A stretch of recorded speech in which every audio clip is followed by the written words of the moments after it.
Que continue guardando a vida do nosso pastor, guardando a sua família, Pai, livrando ele de todo mal, Pai. Em nome de Jesus, que a partir desse momento, Pai, tua nuvem de glória, assim como aquela nuvem que houve no deserto, Senhor, que a glória da tua presença esteja aqui sobre essa palavra que vai ser ministrada, Pai.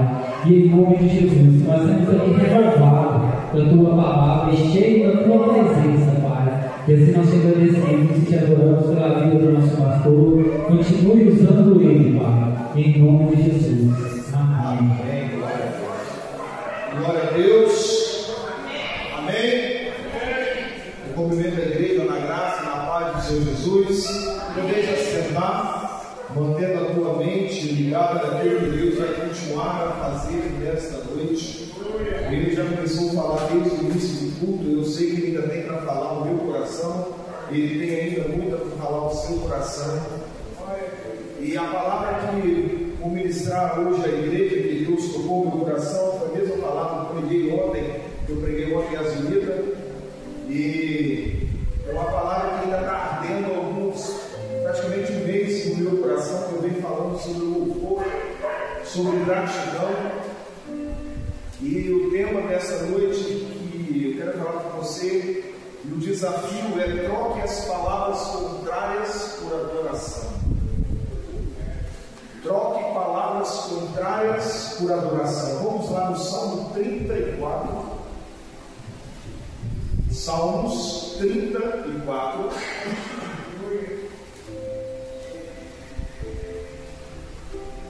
Glória a Deus.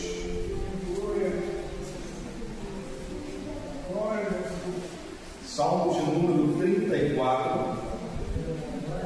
Eu quero que você, ao ouvir e acompanhar a leitura, que você degusta cada versículo e que cada versículo venha de encontro ao seu coração e cada palavra seja uma palavra viva de Deus dentro de você.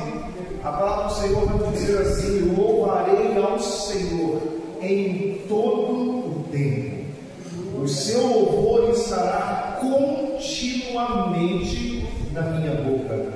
A minha alma se gloriará no Senhor. Os mansos o ouvirão e se alegrarão. Engrandecei ao Senhor comigo, e juntos exaltemos o seu nome. Busquei ao Senhor e ele me respondeu. Livrou-me de todos os meus temores. Olharam para ele e foram iluminados, os seus rostos não ficaram confundidos. Clamou esse pobre e o Senhor o ouviu e o salvou de todas as suas angústias. O anjo do Senhor acampa-se ao redor dos que o temem e os livra. Provai, vede que o Senhor é bom. Bem-aventurado o homem que nele confia. Temei ao Senhor, vós os seus santos, pois nada falta aos que o temem. Os filhos dos leões necessitam e sofrem fome, mas aquele que busca ao Senhor, bem nenhum faltará. Vinde, meninos, ouve-me, e eu vos ensinarei o temor do Senhor. Quem é o homem que deseja a vida, que quer largos dias para ver o bem? Guarda a tua língua do mal e os teus lábios de falar o engano. Aparta-te do mal e faz o bem, procura a paz e segue-a. Os olhos do Senhor estão sobre os justos e os seus ouvidos atentos ao seu clamor. A face do Senhor estão sobre os justos e os seus ouvidos atentos ao seu clamor. A face do Senhor está contra os que fazem mal, para desarraigar da terra a memória deles. Os justos clamam e o Senhor os ouve e os livra de todas as suas angústias. Perto está o Senhor dos que têm o coração quebrantado e salva os contritos de espírito. Muitos são as aflições do justo, mas o Senhor o livra de todas. Ele guarda todos os seus ossos, nem sequer um deles se malícia matará o ímpio e os que odeiam o justo serão punidos. O Senhor resgata a alma dos seus servos, e nenhum dos que nele confia será punido. Esse é um dos grandes salmos de Davi, um salmo de louvor, mas é um momento de louvor em que a situação que ele estava passando era uma situação complicada entre a vida e a morte. E Davi ele vai começar os salmos com uma outra versão que eu gosto muito. Também ele vai dizer: bendirei ao Senhor em todas as circunstâncias. O teu louvor estará sempre nos meus lábios. Esse salmo ele é um salmo que ele está baseado no livro de 1 Samuel, ali no capítulo 18, 19, 20, 21, 22, aonde Davi ele foge, porque Saul tenta matá-lo mais uma vez. E ele foge e alguns sacerdotes, em torno de 83, 85, se não falha a memória, esconde Davi. Saul descobre, Saul então foge dali. Saul vai e mata aqueles 80 e poucos sacerdotes. E Davi, agora fugitivo, tentando poupar a sua vida com medo de Saul, ele vai para uma terra dos filisteus, a terra de Gate. E lá agora ele está no meio do inimigo, aquele mesmo inimigo que ele matou Golias. E agora ele se encontra no meio do inimigo, o inimigo reconhece Davi, e ele agora quer matar também Davi na presença do rei, o Abimeleque. Abimeleque não era o nome do rei, mas era um título que era dado assim pelo faraó. E ele agora está mais uma vez entre a vida e a morte. E qual é a solução de Davi? Fingir-se de louco. Ele começa a babar, ele começa a se tremer, se contorcer, fingir uma loucura, ao ponto de agora os próprios inimigos que também o queriam matar, expulsar ele da sua cidade, porque eles achavam que Davi estava louco. E Davi vem e escreve esse salmo mediante entre a vida e a morte. E ele vai falar: em todas as circunstâncias eu bendirei ao Senhor. O teu louvor estará continuamente em meus lábios.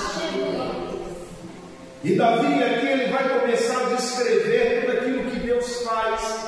Quem é Deus, a grandeza do Senhor. A primeira parte dos salmos, Davi ele vai engrandecer, exaltar, adorar ao Senhor. A segunda parte dos salmos ele começa a aconselhar aqueles que vão ler os salmos para se achegar à presença do Senhor.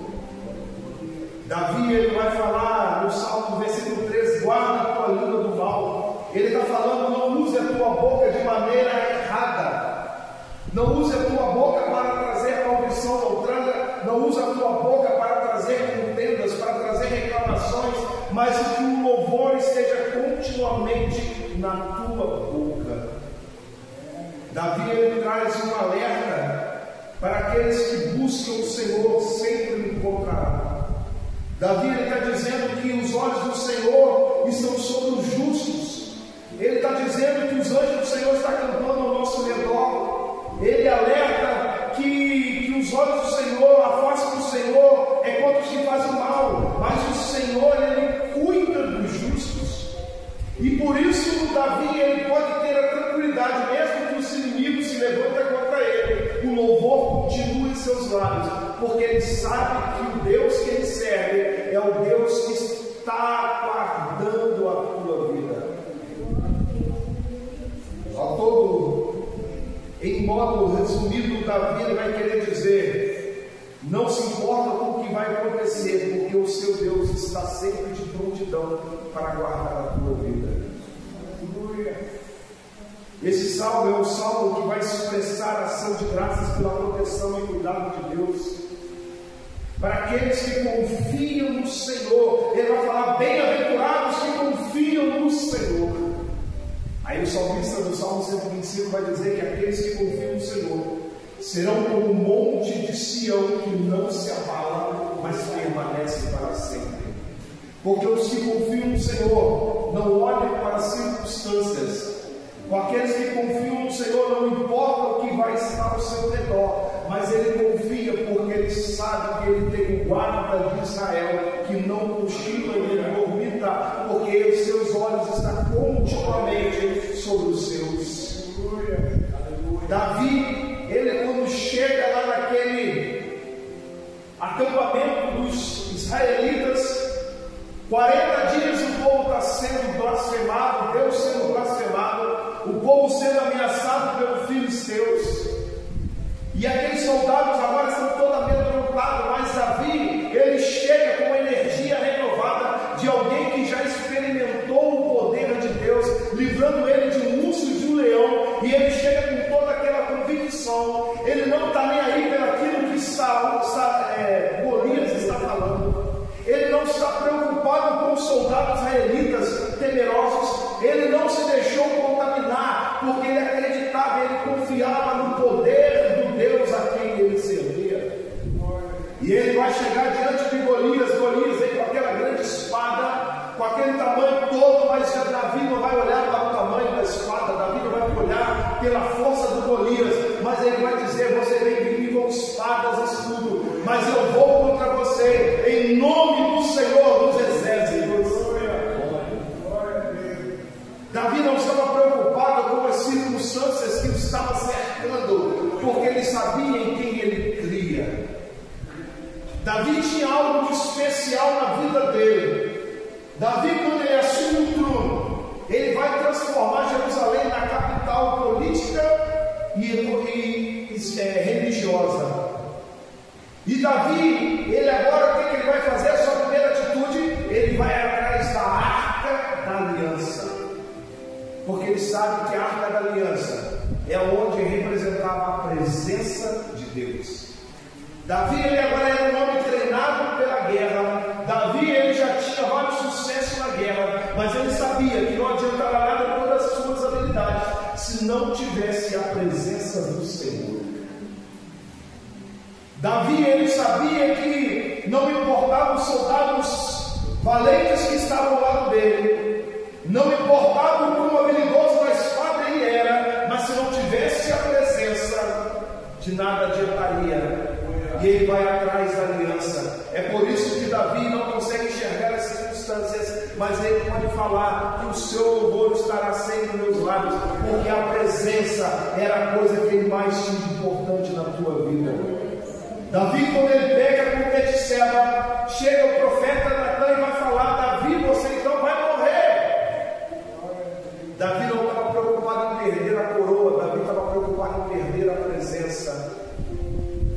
Davi não queria saber se o trono ia sair da mão dele ou se ele ia ser destronado, mas o que ele não queria que a presença de Deus se afastasse dele, porque quando nós desejamos a presença de Deus, pode acontecer o que for em nossa vida, o louvor dele sempre estará em nossos lábios. E nós precisamos aprender como Davi. Nós precisamos aprender que a bendizer ao Senhor em qualquer época, em qualquer circunstância de nossas vidas. É fácil muitas das vezes nós adorarmos ao Senhor quando todo o planejamento sai conforme nós planejamos, quando as coisas acontecem no tempo certo, quando parece que tudo está no controle. Mas quão difícil é manter aquela força, aquela busca, quando as coisas começam a dar errado, como aconteceu com Jó. Jó era um homem que oferecia sacrifícios para todos os filhos, todos os dias, mas ele não tinha uma vida de intimidade, mas ele buscava ao Senhor. Até chegar certo dia que ele vai ouvindo notícias e notícias ruins, até chegar o momento que ele fala: Jó, seus filhos estavam festejando, o telhado caiu e todos morreram. Jó naquele momento rasga as suas vestes, suja a sua cabeça em terra. Ele olha para o céu e ele louva o nome do Senhor. E a Bíblia fala que em nenhum momento ele blasfemou contra Deus. Glória a Deus. O salmista, ele fala que em todo tempo, e aí eu gosto muito de fazer aquelas referências cruzadas da Bíblia, me leva a palavra de Paulo em Efésios capítulo 5, versículo 20, quando ele fala que damos sempre graças por tudo ao nosso Deus e Pai.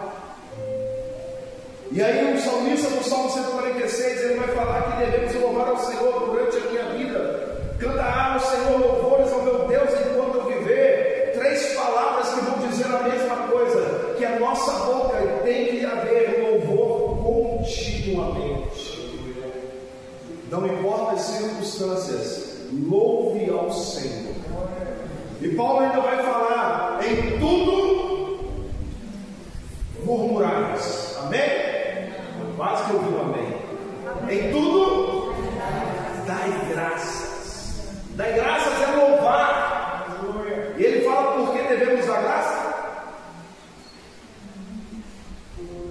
Porque essa é a vontade de Deus. Um coração agradecido alcança a favor do Senhor. Há um versículo na Bíblia que fala que ser fiel no pouco, que no muito eu vou te colocar. E as pessoas vão logo pensando em dinheiro, mas envolve tantas coisas em nós. Às vezes o Senhor te dá uma bicicleta mesmo. Não, mas que bicicleta ruim, toda hora arrebenta, me dá trabalho. Senhor, eu estou querendo te dar uma moto, mas você está sendo grato pela bicicleta. Aí você ora: Senhor, abre as portas, Senhor, abre as portas de um emprego. Não, mas Senhor, eu estou trabalhando ruim, esse Senhor me alunou. Estou preparando uma vaga para a tua promoção, você está reclamando daquilo que eu te dei. Senhor, eu quero tanto ter um filho. Quando o filho vem, misericórdia, eu não consigo dormir. Esse menino no paraquedas, só Jesus na causa. O problema é que nós usamos tanto a nossa boca para reclamar, murmurar, questionar, e usamos muito pouco para louvar e agradecer ao Senhor nosso Deus. E a mensagem que Davi nos traz nessa noite é exatamente isso: que nós devemos trocar as palavras contrárias de nossas murmurações, de nossos questionamentos, por adoração ao Senhor, porque essa é a vontade do Senhor nosso Deus. O seu louvor estará sempre nos meus lábios. E aí, ontem no louvor, meu filho ele acabou fazendo uma ministração que eu nem sabia que eu ia pregar sobre o tema tal. E ele fala uma coisa que eu tive que usar na pregação depois, que fala exatamente sobre isso. Que imagina, a Bíblia vai falar em Hebreus capítulo 12, versículo 1, que nós estamos cercados de uma tamanha nuvem de testemunho. Agora imagine você no meio de uma sociedade incrédula, com o coração endurecido. As pessoas sabem que você é um cristão, mas elas não conseguem ver em momento algum você adorando a Deus em todas as circunstâncias. E aí está difícil no trabalho, acontece uma coisa, você não fala assim: nossa, graças a Deus. Mas você fala assim: nossa, está ruim, está difícil. Ela chega perto de você, sua reclamação, sua palavra de contendas. Ela fala assim: como eu quero adorar o mesmo Deus que você, se você não consegue fazer nada por você? Como nós queremos alcançar o mundo com a palavra, se a palavra não nos modificou? Antes de eu subir nesse altar para pregar a palavra, tem que ter feito alguma coisa em mim. Antes de eu chegar na rua e evangelizar alguém, esse alguém tem que enxergar Jesus através da minha vida. Há um verso, eu não lembro exatamente, se eu errar aqui, quem sabe pode corrigir, que vai dizer aí que antes que o mundo leia a palavra, o mundo vai ler a sua vida. Pregue a palavra e se preciso for, fale.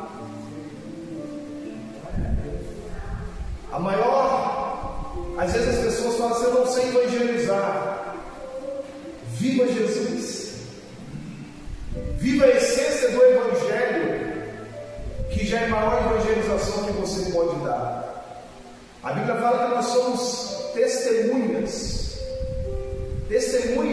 daquilo que o Senhor fez e tem feito, não só em nossa vida, mas através da nossa vida. Nós somos cartas vivas do Senhor. E essa carta viva, ela tem que exalar o bom perfume de Cristo. Glória a Deus. O mundo, antes de chegar na igreja, ele vai chegar até você. Mas se na sua boca não houver louvor, como aquelas pessoas vão ser atraídas pelo Espírito Santo para ter o mesmo que você tem? Muitas pessoas às vezes me questionavam como que pode um velório de um cristão, as pessoas estar cantando, louvando a Deus. Porque a nossa alegria não consiste em ter ou possuir alguma coisa, mas a nossa alegria está porque a presença de Deus é constante em nós. E a alegria do Senhor, ela é a nossa força. A minha alegria não é porque eu tenho um emprego, eu tenho um carro, eu tenho uma casa, eu tenho uma família. A minha alegria é porque Ele já escreveu meu nome no livro da vida. Isso ninguém pode tirar. O mundo pode tentar tirar a minha família, o mundo pode tentar tirar o meu emprego, tudo que eu tenho, mas não pode tirar a presença de Deus dentro da minha vida. E é nisso que consiste a minha alegria. E o salmista, ele tinha consciência disso, e é por isso que ele pode falar que eu vou te adorar em todas as circunstâncias, o teu louvor estará continuamente nos meus lábios. Paulo, ele tinha também essa consciência, e ele vivia para o Evangelho. E ele vai falar que tudo aquilo que eu tinha como lucro, agora por causa do Evangelho eu tenho como perda, porque o Evangelho mudou a sua maneira de pensar, a sua maneira de viver, porque ele não considerava nada mais valioso do que não ser cumprir aquilo que Deus propôs na sua vida. O problema é que nós nos prendemos a coisas e não a presença. A presença tem hora que tem estado longe de nós e nós não ficamos perturbados, mas é só perder alguma coisa que nós ficamos numa inquietação. Imagine se nós ficássemos tristes, angustiados em ficar longe da presença de Deus, do mesmo jeito que a gente fica quando perde um emprego, ou quando perde um ente querido, ou quando chega em casa e não encontra nada para comer porque a despensa está vazia.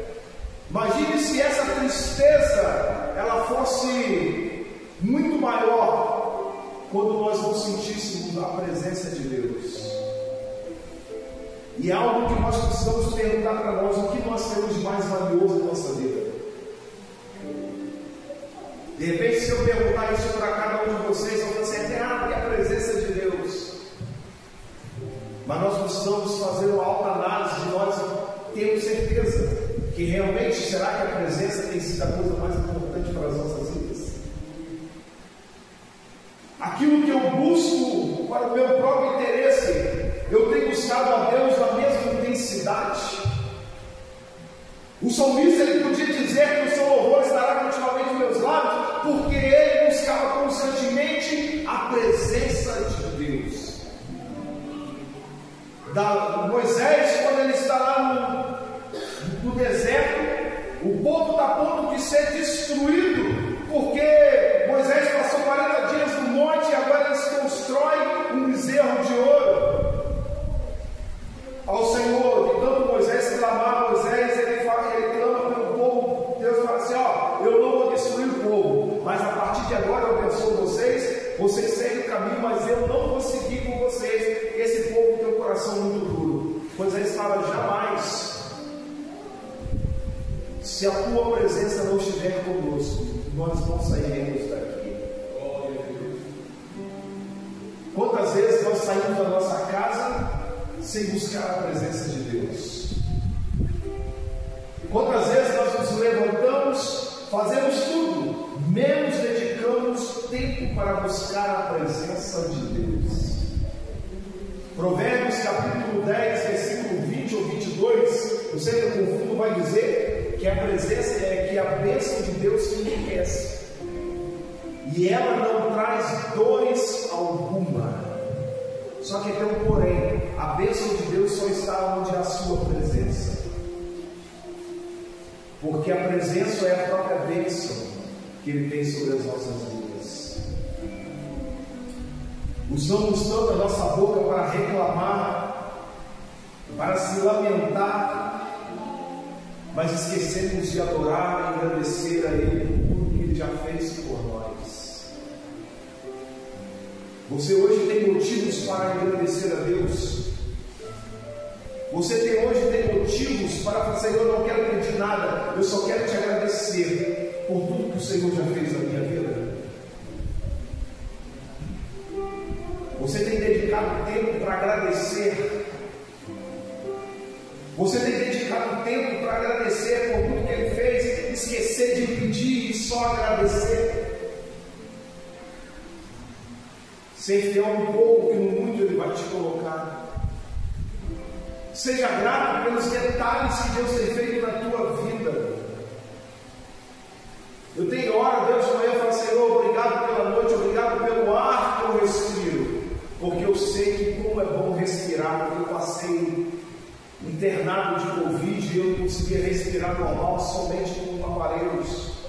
E quando eu tirei aquilo, eu conseguia respirar, e sempre eu falei: Senhor, muito obrigado por poder respirar naturalmente.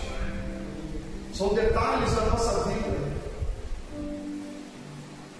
Eu não sei o que você tem para agradecer a Deus nessa noite, mas eu quero te levar a essa meditação, a você agradecer a Deus. Agradece a Deus pelas perdas, agradece a Deus pelas dificuldades, agradeça pelas lutas. Afinal, são essas dificuldades, as lutas, que têm nos aproximado de Deus. Você sabe qual foi a época que a igreja mais cresceu na história? Foi quando a igreja começou a ser perseguida.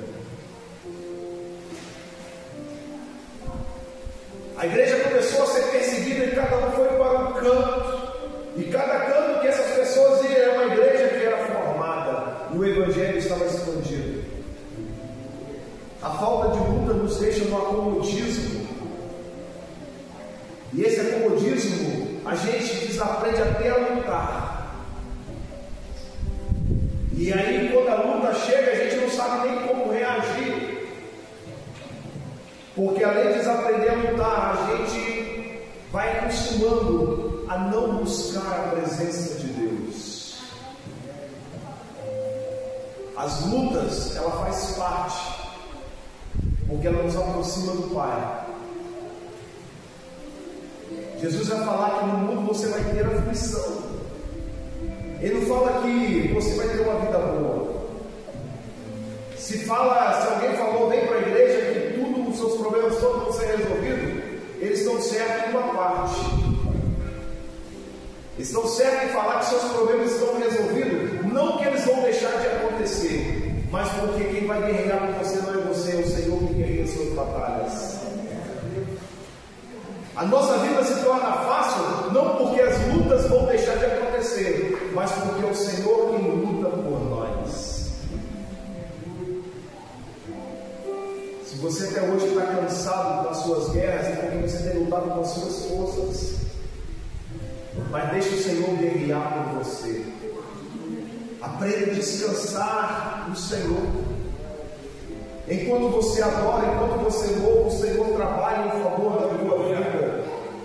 Enquanto você dedica em adoração, enquanto você dedica em louvores a Ele, o Senhor está trabalhando em cada detalhe para a tua vida. Glória a Deus. A gente vai ver tantos exemplos na Bíblia dos heróis da fé, citados em Hebreus capítulo 11. Jeremias, Isaías, Moisés, Abraão, todos fracassaram, todos erraram, mas eles tinham algo especial, a fé que eles tinham no Senhor era uma fé inabalável. Todos eles continuavam crendo, mesmo diante da morte, eles continuavam crendo no Senhor. Isaías, Jeremias, Samuel, Elias, Eliseu, todos eles passaram por dificuldades piores do que nós passamos, mas não abandonaram a fé em Cristo Jesus. Homens que nós precisamos nos espelhar pela confiança inabalável que eles tinham em Deus. A experiência de Davi vai nos ensinar a importância de mantermos essa fé e essa confiança inabalável, mesmo diante de tempos de adversidades. Não há nada melhor do que estarmos na presença de Deus. E quando eu falo estar na presença de Deus, não é só na igreja, porque a presença de Deus ela não acampa nesse templo bonito. Nós somos o templo do Espírito Santo de Deus. Aqui é só